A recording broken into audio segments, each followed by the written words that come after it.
Street. This is The Last Days of Animals Man, issue 5. This time, I actually am going to do at least 5 minutes of discussion about this comic. There is a terrible piece of writing in this one, and there is something we can talk about in relation to our esteemed writer, Gerry Conway. But for some of you, you might be more interested in the new development concerning my Nemeses. It may make some of you very sad and mournful, but some news has come to my attention about my Nemeses, and I have to, with a heavy heart, inform you about this tragic event. Anyway, this is an Animals Man series written by a writer who has practically zero understanding of Animals Man. I've said in an earlier issue, I truly believe Gerry Conway did The Last Days of Animals Man as a bid to try and hoodwink some people into thinking that he created Animals Man. Animals Man's creators aren't on the tip of everyone's tongue. I think this was a gambit to make people believe Gerry Conway must have created him if he is now writing the final Animals Man story. Animals Man, of course, was created by someone else. Even I can't remember. Sheldon Mayer? I really can't remember. It wasn't Gerry Conway, though. We have small amounts of story in these last 3 issues. What we have are these 2 villains, Blood Rage and Prismatic, and we perhaps perform the greatest insult possible here. We have these nobodies beat not just Superman easily, but eventually the entire Justice League. Insane amounts of jobbing in this issue. The hackiest writing around. And here's the thing. Gerry Conway is a shit writer because he is so limited. I have thought on this for months, trying to better work out what my point here is. These characters, Blood Rage and Prismatic, they exist because Gerry Conway could not tell this or any story without a typical supervillain plot. He has been writing comics since he was like 10, and in his many years as a writer, he has never really evolved and changed. He was, and will always be, writing generic hero versus villain plots.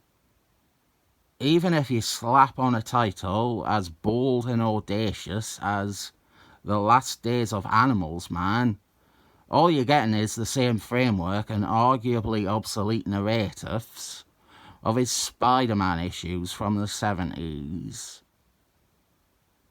Where it becomes strange and confusing is when you consider the character he is writing Animals Man as, or rather is best known for, his main ongoing series, not having all the hallmarks of superhero comics. By the end, he wasn't wearing a costume. He wasn't even human anymore. There was nothing superhero about Animals Man by the end. Gerry Conway didn't read Animals Man. You can tell, not just from how he writes this, but how he writes anything. He has never considered the possibility that comics can expand beyond the template and ideas he understood in the 70s. Animals Man by Gerry Conway is another superhero. He is losing his powers. You can interpret any metaphor or subtext you want from that idea. I don't think Gerry Conway means much by it. It's instead just a trope that he remembers from his heyday. Let's get back to... Here we have it. The two villains, they defeated the Justice League off panel. I've already said Gary Conman created these two characters because he needs them to tell a story. He cannot tell a story without standard villains. He cannot tell a story without these. It becomes even more dubious when you consider one of the things Animals Man is maybe better showcased by is that he doesn't really have villains. At least not traditional villains. His arch enemies are probably Lennox, a killer in a suit, the least glamorous villain you can get. And then there's Van Morrison. Yeah, it gets metafictional. And that is something that is notably very absent from Gary Conman's story. In one issue, Animals Man fights Mirror Man. It's one of the more well-known issues, and that is why Prismatic is Mirror Man's daughter. It's the only real straightforward villain Animals Man battles. Animals Man later teamed up with Mirror Man, though, and there is no explanation or even reference in story to why Prismatic is focusing on Animals Man instead of her dad's usual sparring partner, the Flask. Blood Rage is entirely original. There's no connection to Animals Man or anything. He's a real shrug your shoulders in creation character. Oh, I don't know, Blood Rage? That's how he was likely created. Gary Conman didn't write Animals Man. He doesn't understand it either. He thinks, why would people want to read a comic about a guy being normal? I honestly believe Prismatic came about from the suggestion of the editor. I think the editor pointed out Animals Man had a fight with Mirror Man, and Gary Conman latched onto that and decided to use it.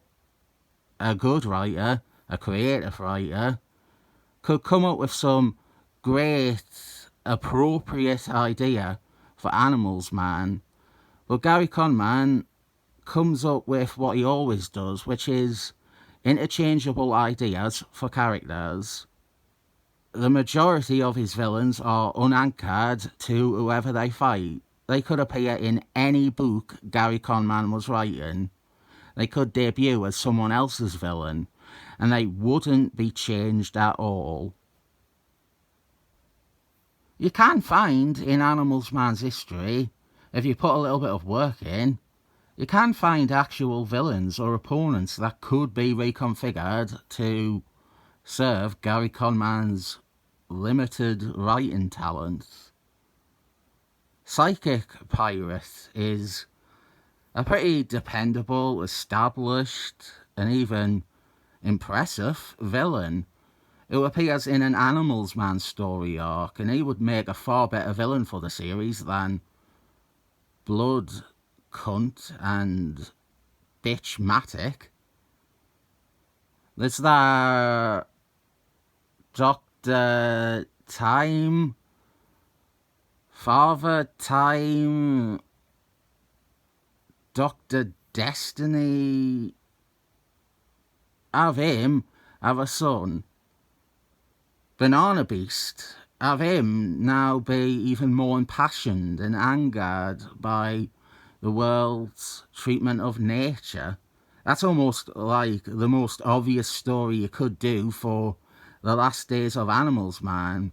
If you wanted to completely phone it in, have it truly parallel what, for many readers, were the first days of Animals Man. There's Justice League Europe villains that you could pull from. There's most the members of the Forgotten Villains. There's those aliens from his origin They would again seem an obvious thing to explore in his final days because they were there at the start. Gerry Conman is, and I think I am being fair here, Gerry Conman has absolutely no place ever writing this series. There is not a single box that Gerry Conman's writing ticks where it makes sense that he is the writer to entrust with the task of writing The Last Days of Animals Man. On the topic of writing and on the topic of villains, my nemesis wrote a book once. I've mentioned it before. My nemesis, a poor quality, unlikable one-liner comedian, he wrote a book 5 years ago, and I am finally going to explain all of that to you. But first, I did promise you some upsetting news. I did my irregular wellness check on my Nemesis's Twitter account. I like to check in to see if he's still alive. He does have pathetically poor health. And so when I went on it, I found out that a few months ago, he actually... You might want to sit down for this. My nemesis has retired from stand-up comedy. Don't know why, don't know when exactly, but he says he's taken an indefinite break from comedy. I said the same of Gail Simon. When Gail Simon retired from writing comics, without even announcing it, I respected the decision, and I actually only mentioned her in relation to refrigerators when she was retired. I barely mentioned her. I think it doesn't matter if you're good at what you're doing or bad at what you're doing. When you realise something isn't working or it's not what you wanted, when you have the stones to actually throw in the towel, that is worth respecting. Some of you might just say that's quitter talk, and that I too am a pathetic quitter. Let me ask you, would you prefer me to still be doing stand-up, losing my soul, losing my enjoyment of everything, just because turning my back on it is the coward's option? The more cowardly thing is not addressing the real fact that I was not happy. I hated nearly everyone around me, and that I was compromising and going to have to further compromise everything important to me in order to be part of an ugly community. I have my doubts my nemesis looked as inward as me. I suspect he is taking a break because, as often was the case, he was struggling to get work. I am going to talk about his book now, and in the final issue of this series, I will tell a story that involves him, but he isn't really the main focus at all. After talking about his book here, I will actually put a pin in it. I don't want to keep piling on a guy who has done the right thing. Maybe he actually has learnt something. I was going to draw a picture of him in the style of Raging 15-Year-Old and Raging 15-Year-Old's dad, but I don't see a point now that I am done with him as a recurring character on here. His book though, oh God, what if he starts writing more books? Wait, no, I'll tell you what. If he comes crawling back to YouTube, I will keep talking about him. That is the one thing I will not tolerate. Him picking up the YouTube at for a second time. His YouTube was No, I promised to talk about his book, right? Fuck. His YouTube, though. Well, they were kind of hand in hand, actually. Right, when COVID happened, it was a blow for stand-up comedy. It meant a lot of working comedians, of which he wasn't and never had been. It meant a lot of them were facing a tough time when it came to finances. They weren't getting paid anymore, they couldn't work. Many turned to stuff like live streaming or podcasting. My nemesis, who has a day job as a maths teacher so never needed any alternative stream of income, he decided to start doing YouTube videos, which were him telling his awful jokes. What made the videos exceptional was the delusion. He genuinely thought and believed he would go viral and he would get millions of views for jokes like, "What serial killer will never get off the ground? That's right, it's Ted Bundy." His YouTube was, he has zero charm, he has zero charisma, he is perpetually angry. He seems and he sounds like he is about to smack you for not laughing at his jokes. There's no character to his performance, he is just aggressively reading these tenuous one-liners.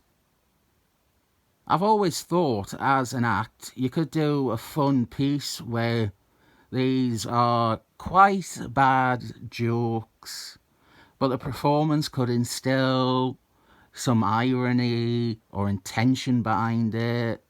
None of that. His YouTube videos were even worse than him on stage. He well and truly did not want to be there. From the very first one, he would let you know how inconvenient it was to him to put 5 minutes aside a week to record these videos. Nobody was asking for them. He made the decision himself to try and be a YouTuber, but he didn't want to put any legwork in. He wanted to be famous straight away. And they were all like, quick 5 minutes. One take, no editing. You'd have 5 to 10 seconds of silence at the start before he started talking. He would then rattle through a couple of one-liners with zero passion. It got worse with every video. He was more and more impatient and really didn't want to be there with every one. My favourite period of his short YouTube career was, there was about a month near the end, he had this, I don't know what it was, a weird blister on his head, a growth, a boil, I think it was a boil, a giant boil on his head. He's completely bald as well. He had this giant boil, a bit smaller than a tennis ball, that sort of size. Golf ball, maybe that's about the right size it was. He had a giant boil right on the top of his head. It looked disgusting, absolutely horrible. And you could see it in the videos. It was ugly to look at. Anyway, I remember people didn't comment on his videos much, but during that month, there were comments saying it looked disgusting and that it wasn't nice to look at, and then he would have a fucking tantrum about it and say that people are being unfair and that they're persecuting them. Fucking where at? His YouTube venture, as he calls it, was a failure. At one point, actually this is 2 different stories. There were 2 instances of this. First, he paid a website, a dodgy website, a £5 for 1,000 likes on a video, and then he got annoyed that instead they gave his video 1,000 dislikes. He wanted his £5 back. He wanted to take them to court and everything for a £5. Then he paid possibly the same website another £5 for 1,000 subscribers on his channel, and they only gave him 200 subscribers, so he was pissed off again. He quit YouTube when the lockdown stopped. I have not looked. I hope he doesn't come back. I really hope that he has matured and grown as a person at the age of 65 or however old he is. He also wrote a book during lockdown, a joke book, a book filled with jokes. To say it's filled with jokes is an overstatement. There's a load of blank pages in his 68-page book. The whole thing is like a kid trying to cheat on an essay by using a big font and formatting to make it look like a 10-page essay. There would be a chapter page, a chapter title page rather.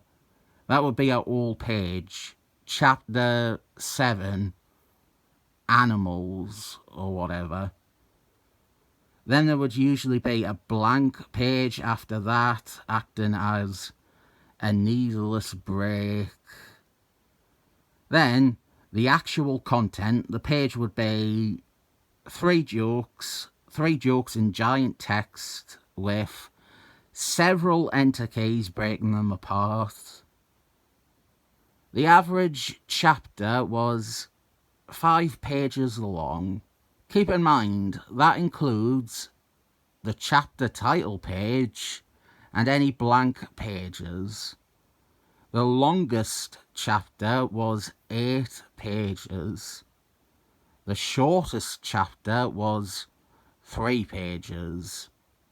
One chapter had 3 blank pages at the end. Many had 2 blank pages at the end. Some chapters were only 4 jokes. Something else to keep in mind, there was only a maximum of 3 jokes per page. It was 68 pages. The longest section, by far, was the autobiography section at the back, which was the highlight of the book. You can find me live streaming, reading that for the first time somewhere. His book was Vanity Publishing. If you don't know what that is, it's like, well, it was one of those seedy companies ran out of a garage that let people pay to print their books and look like published authors. I've said before on Facebook, I saw someone ask him if he had any copies of his book for sale, and he had to say no because he could only order them in lots of 20. They would only print lots of 20, and he didn't know another 19 people he could sell the others to. He also refused to ship them. I mentioned this as well. He refused to post them. He didn't want to pay for the postage, so he would only sell his book in person. He would make people come to his house to buy his fucking book. What I think better demonstrates that it was not a real publisher was that his book had 0 proofreading, even by himself. He was too lazy to do that. Too lazy and too assured and confident to think that he could make any mistake. Nobody checked it over before printing. One-liners and wordplay would be the one type of joke or humour that requires meticulous attention to detail. and it is with great pride I announce to you that many of the jokes were not even understandable due to typos, or better yet, autocorrect that he didn't spot. I'll start you off with one that I definitely know the actual punchline to. He's done it live. Oh, also, he repeated a couple of jokes in the book. Like, he would have stuff in the animal section, and then he would repeat it in the nature section. And he also had an alarming amount of transphobic ones. An absurd amount of them. I'm not talking like 2 or 3. We're talking closer to 30. And there were a bunch of Asian stereotype ones too. But as you know, he is half Asian, definitely. He didn't mention his Asian heritage in his autobiography section, but he is definitely Asian, so he can tell those jokes about them saying R instead of L. But here's one joke as presented in his book.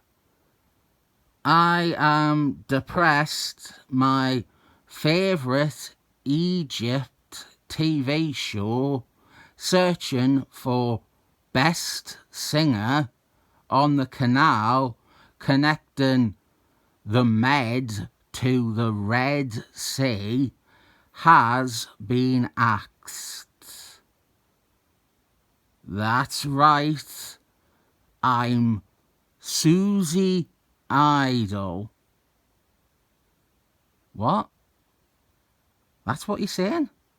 What? You meant Suez Idol, like Pop Idol. Pop Idol for the Suez Canal. And Suez Idol sounds like suicidal. That is why he is depressed. His autocorrect changed it to Susie Idol. It's in the book, Susie Idol. It's amazing.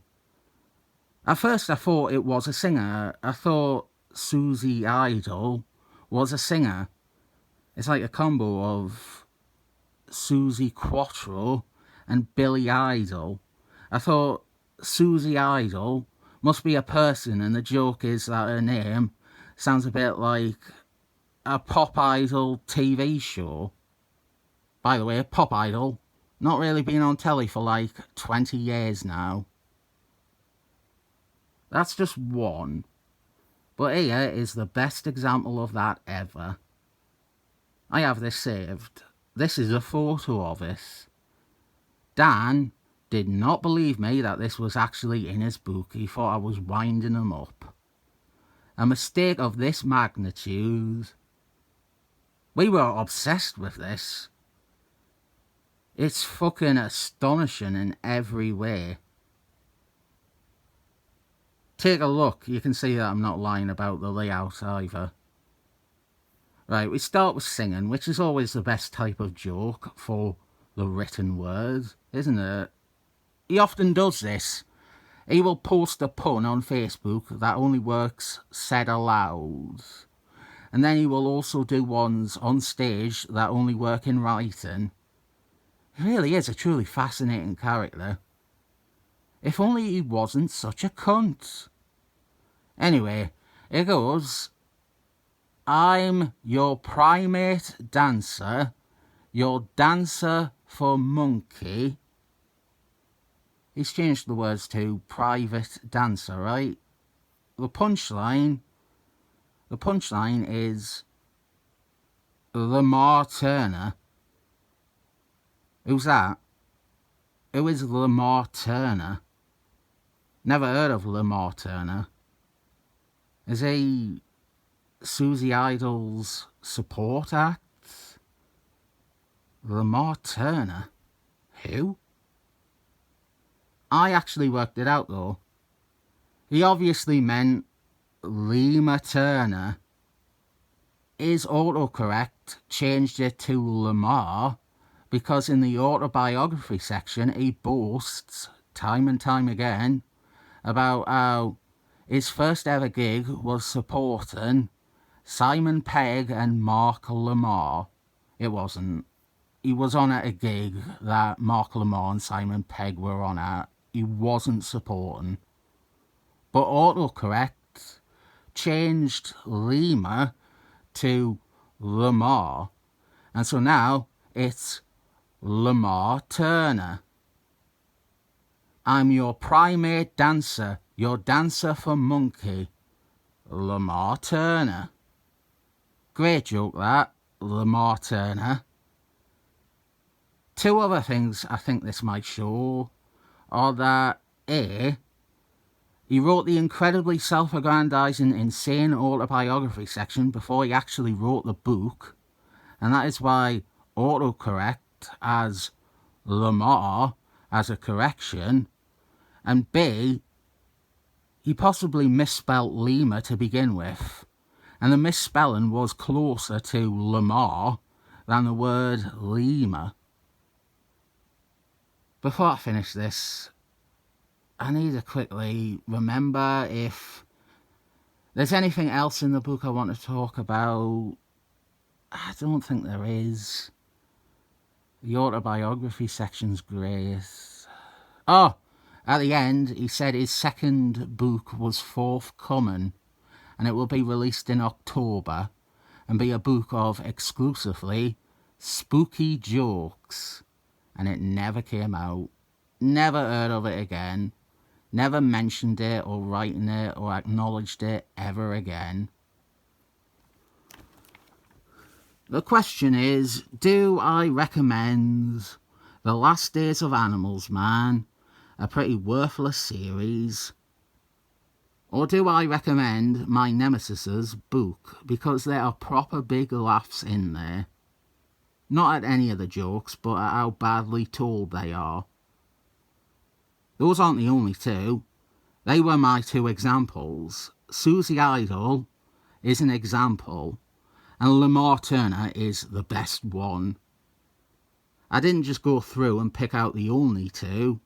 There's like so much of that in there. And the autobiography section. I wish people could find that video. It's 30 minutes of me having a breakdown laughing at his outrageous claims of comedy success. But I do say his real name in it, so I had to hide it. This issue has a good cover, and his book has his gormless face on it. And it didn't even have that ugly boil. So I picked this issue and give it 7 thumbs up right now.